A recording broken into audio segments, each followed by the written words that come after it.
let's go back now and start from the very beginning. Where you were born, the town, what year, how many brothers and sisters, your mother and father, your father's occupation, and then your mother's occupation, if any. And go on, right on out, come to America.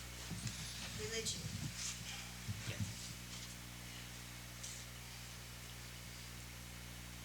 Okay.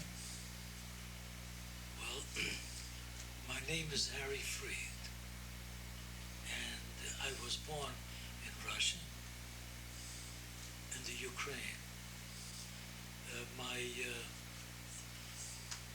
My dad died when I was 3 months old.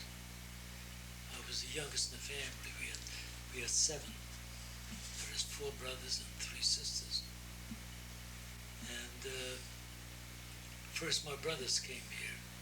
Then, of course, later on, they brought up my mother and me and a sister of mine. What was the reason for leaving Russia? Economics. I mean, they couldn't make a living, and it was a small town right near Odessa. And the question is, then my brothers, as you said, they didn't want to serve with the Tsar in order to become a soldier. So they left before to the United States. They first got into Austria, and then into Rotterdam, and then they took a ship down there, came to the United States. How old, when were you born? I was born August the 28th, 1901. That makes you 85 now. That makes me 85. You just were 85? I'll be 85 August the 28th.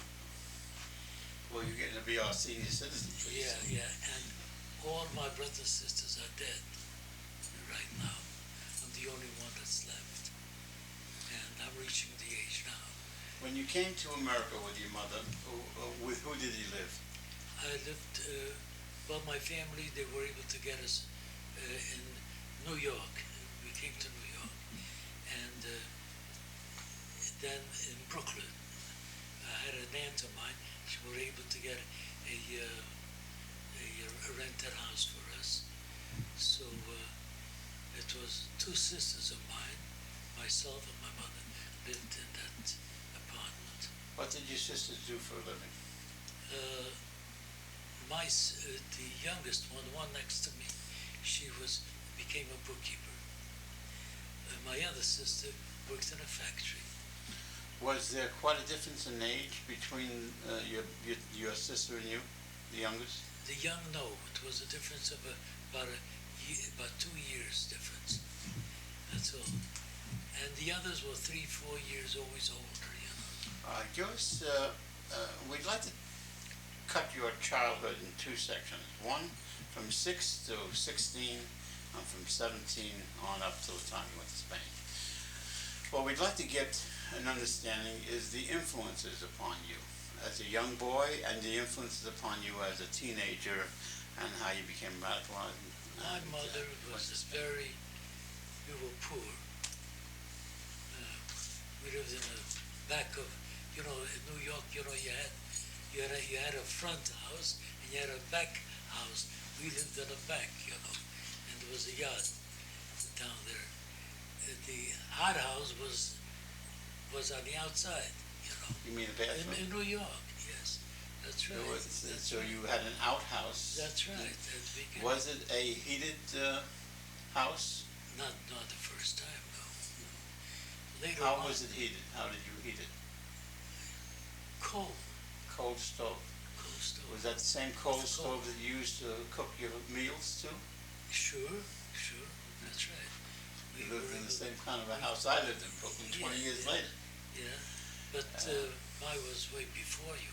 Yeah. 17 years difference. So at that time was a struggle. And I went to public school, graduated. Went to high school, boys high, and I didn't finish. Went out to work.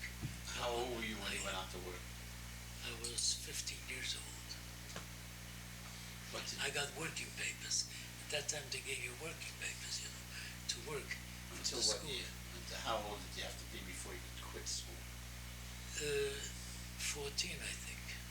14. I mean, but without going, oh, I see, you had working, you didn't have to go to continuation school? No, at that time you time, didn't have to. No, you take out working papers and you went to work. I went to work, I was an errand boy, milk wagon, everything else I've done, you know. Did the main support of your family come from the two sisters? Well, when I became about 15, I started working myself. Mm-hmm. But, I mean, before that, your two sisters Two were the ones that sisters, supported that's the right. family? My mother was a housewife, you know. Was your mother very religious? Some. She believed in a God. And she used to go to shul. I mean, on holidays, that's it, you know. That was the full extent? Did she make you go to Hebrew school I or went get bar mitzvah? to bar mitzvah. I was bar mitzvah. When I was 13 years old, I was bar mitzvah. According to the Jewish law, when you're an orphan, when your father dies, that means you become a man at the age of 13 instead of 14. So I was bar mitzvah when I was 13. You see? The jobs you held at 15, what kind of jobs were they? Well, first was in the shipping department. I worked at millinery. Later on, I went to the garment center, and I became an errand boy at the garment center. At that time, you had to push those push cuts, you know, with all the cloth. Sometimes it was pretty heavy, and I kept working that way.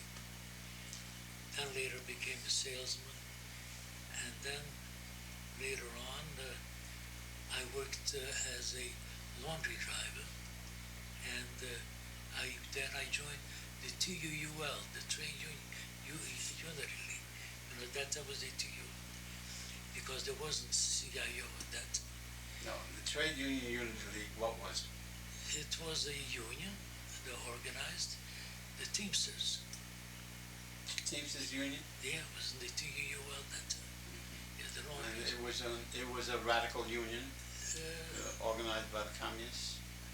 I don't know whether communists, but it was a pretty progressive union. Well, as a young boy growing up, what would you say were the major influences on you? As a young, let's say from 6 to 16, what were the major influences? Was it teachers, school, books?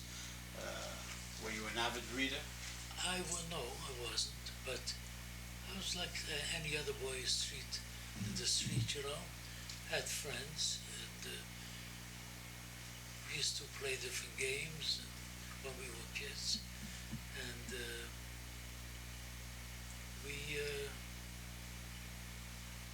at the beginning I didn't even know to go to Coney Island, because I didn't have the nickel. You know, one way was a nickel. We used to have I forgot, a streetcar. We used to go all the way in to Coney Island. So you had to have a nickel. Coming back was a nickel. Those 10 cents was a lot of money at that time, you know. So I didn't. But I used to go to Preston, but I used to walk from where I lived in Brooklyn, Williamsburg. I walked with Bedford Avenue all the way down to Ebbets Field, you know, where the Prosper Park was over there. Did you catch any rides on trolley cars and Sometimes. hitch on the backs of horse and wagons? Were there horse and wagons when you were a young boy? Horse and wagon. A lot of them? That is the milk wagons were horse and the fire, even the fire engines, they also had horses at that time.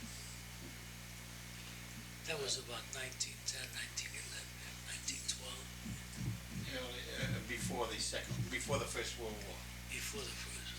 How did the First World War affect you? Well, I was at that time 16. I was 16. So I was too young at that time that they wouldn't take me then. And then I was working. Then I was in the garment center as a salesman. I was making money at that time. until the crash, came. What did you when you were growing up? Did you have any teachers that influenced you, or what really made impression upon your younger days? Did you know that you were poor? No, Why didn't you know you were poor? because I thought everybody else was poor at that time. Not only I mean, they were all poor. So we were in the same boat. Give me an idea of your neighborhood at that time. What was the composition of the neighborhood, nationalities and You had Italians, was one section. Greenpoint was the Irish, and with the Jewish people were most around the Williamsburg area, around that place, South 4th Street, South 3rd Street, and so on. So they had gangs. Each one had gangs, And if you wanted to go to an Irish neighborhood, you had to watch out, And the same thing when it came down to question of the Italian neighborhood. So we had our gangs at that time, same as they have now. Not any different. did you belong to a gang? No, not me. I didn't. Mostly the older. Was I it the didn't have older time. boys that joined the gangs? The older boys. Older. See, when I was a kid, when I went to school, we used to be a milk wagon.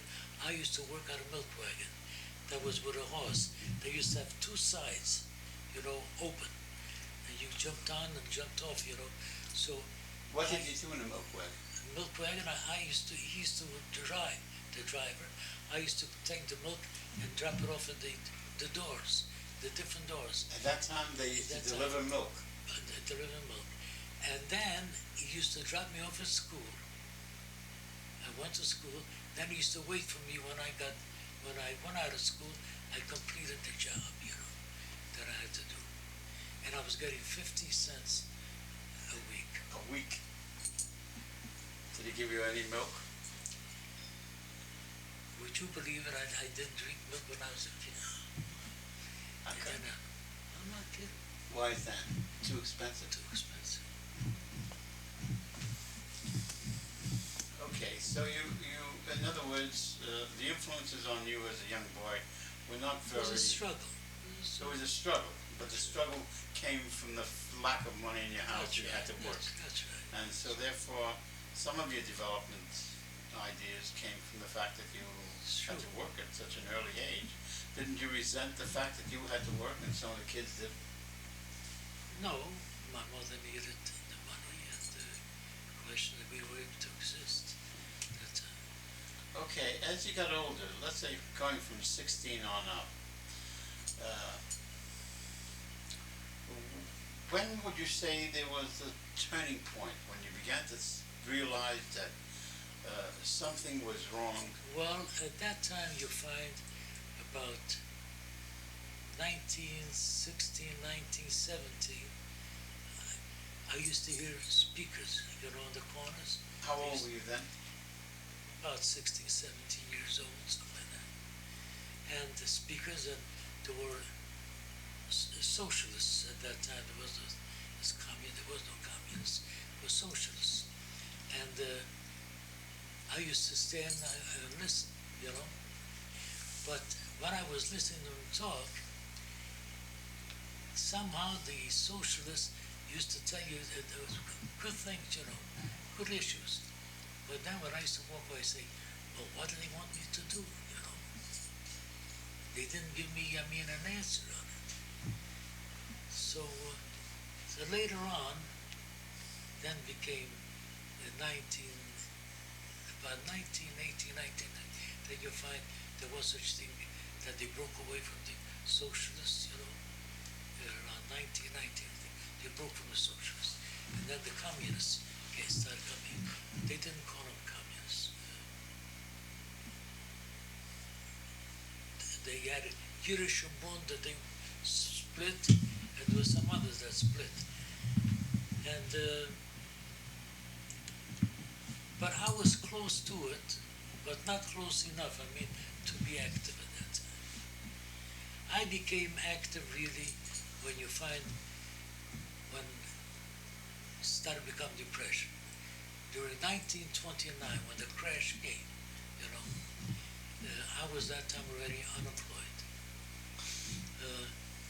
So I lived at that time in Yorkville.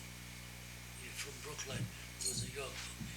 And the Nazis used to be on 86th Street. I don't know whether you remember or not. I lived in Harlem. They used to go with the brown shirts, you know, right on 86th and march. And then we used to have a German Workers Club on 3rd Avenue. Then we had the Hungarians who were on 84th Street or 83rd Street was the Hungarian home. Where did you live? I lived in Yorkville at that time on 83rd Street I used to live. And I got into the unemployment movement at that time. And I took leadership. Then they got me a little bit closer. The Communist Party got me a little closer. And before you know it, I became a leader in Yorkville, you know. Why did you come closer to the Communist Party at that time? Because they gave me an answer. The socialists did not give me an answer, but the communists told me what to do, what's to be done. And to be frank with you, when the workers aligned, at that time was the unemployed councils. People were looking for the unemployed councils. I mean, they wanted to know where there's a branch. They thought that the unemployed council was the Communist Party. They were looking for us because they were unemployed, the kids needed food. And I wasn't enough developed, was able to harness all those people. I mean, they came to me, to be frank with you. But little by little, I started becoming into leadership. Sam Weissman, do you remember Sam Weissman? Well, I used to work with Sam Weissman, Israel Amter, David Dove. Do you remember David Dove? David Dove, for example, and I was in leadership of York, but he was. So when it came to the question of Spain, you know, they had to toss up which one should go between us. One of us had to stay. So the toss, I lost, or I won. And I went to Spain, and David Dove stood that that is carrying on the What work. year was that? That was in 1931, 1932. 1930. 37. You mean when you went to Spain? Oh, when I went to Spain. Oh, I'm sorry. We're getting I'm ahead of speaking ourselves. 1931. I was in the first Hunger March. Yeah. What was the first Hunger March like? What did it consist of? And what year was that? People from every downtown state in the U.S. It was, I think, 1931, if I'm not mistaken. And they came with broken down cars that couldn't run, with everything. Some of them were walking, but thousands and thousands of people came. Where'd they go to? Washington. Washington, D.C.? And that what was the object of the demonstration? Demonstration was simple. I mean, at that time didn't have no, you didn't have any welfare or anything like that. So that was a fight. And then, of course, 1932, already when Roosevelt got in. In 1931, who was president of the United At States? that time was Hoover. Hoover. What happened to the Hunger March when you got to Washington? Thousands of unemployed from all over the country coming. Demonstration, everything else. The police were on us. But the veterans, I think, got worse than we did. See, the Hooversvilles, when they started building the Hooversville, the veterans from the First World War, you know, they made what you call Hooversvilles. And then you find General MacArthur. He's the one who sent the troops to knock down the Hooversville, and there was actual slaughter. And that was in what year? That was about 1932, I think. Before studying.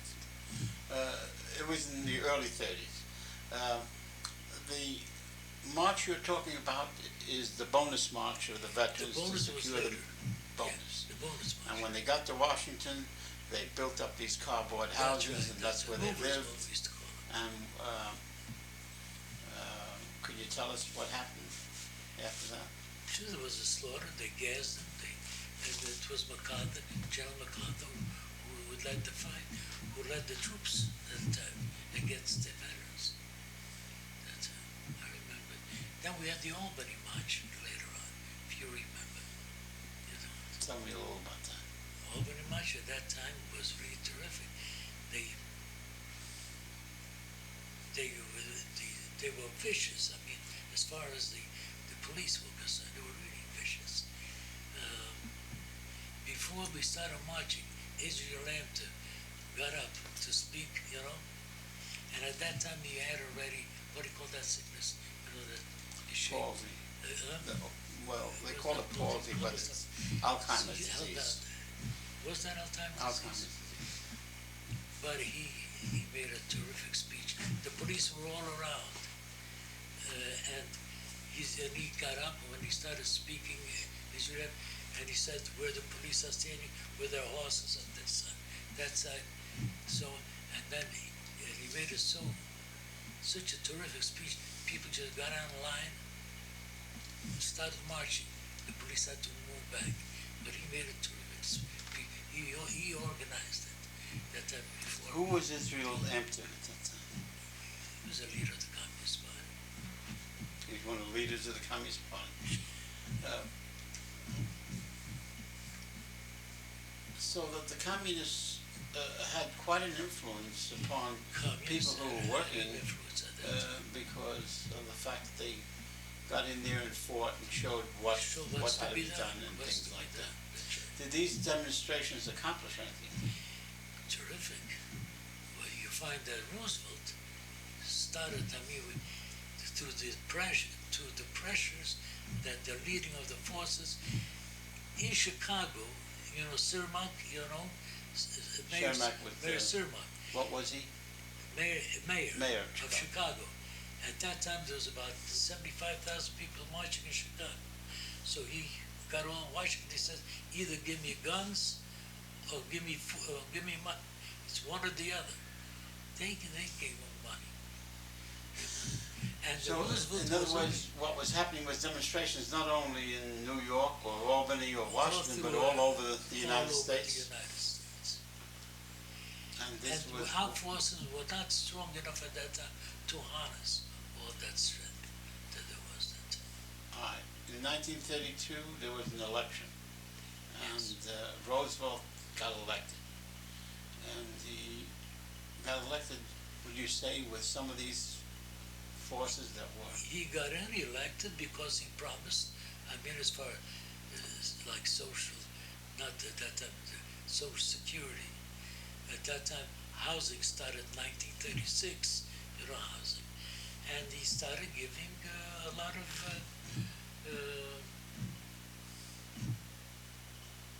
of bills that were passed that, of course, we are the ones who pressured him, but the point is that he did give.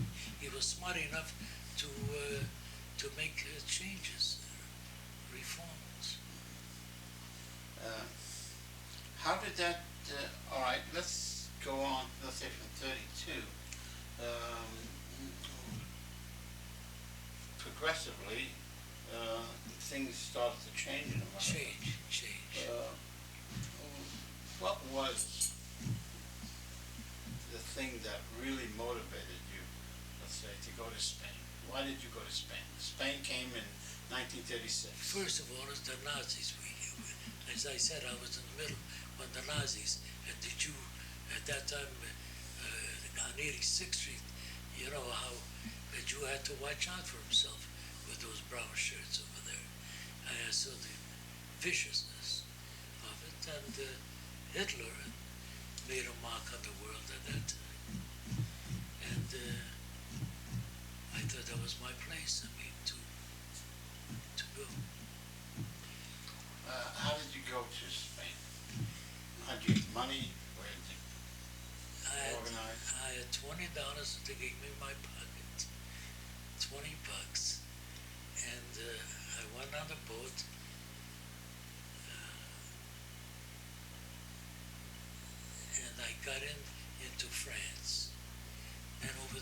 Pyrenees Did you Mountains. Did you go by yourself No, or in a no, group? I'm in a group. What ship did you go on? Uh, to Washington, no. What do they call it? I think they said to Washington. Normandy. No, not Normandy. What month of the year? I went in 1937. 1937. Early 37. Yeah, Any idea of what month? I got it. So yes, Was it warm? it was warm. It Warm. was during the Spring and spring. summer. That's right. Okay. When you came to the city of Le Havre, was there anything that you could tell us about the trip, about the attitude of the people, Well, the attitude of the guys? How many guys you were on that trip? They made us, would you believe it, that we didn't know one from the other? We just knew our little group. We didn't know the next one. We didn't know whether they were also with us or not. The only thing is after we reached, France, that we started getting together, we started knowing each other. Even then we were split up in the groups. What was it that made you know that there were more than just a few of you?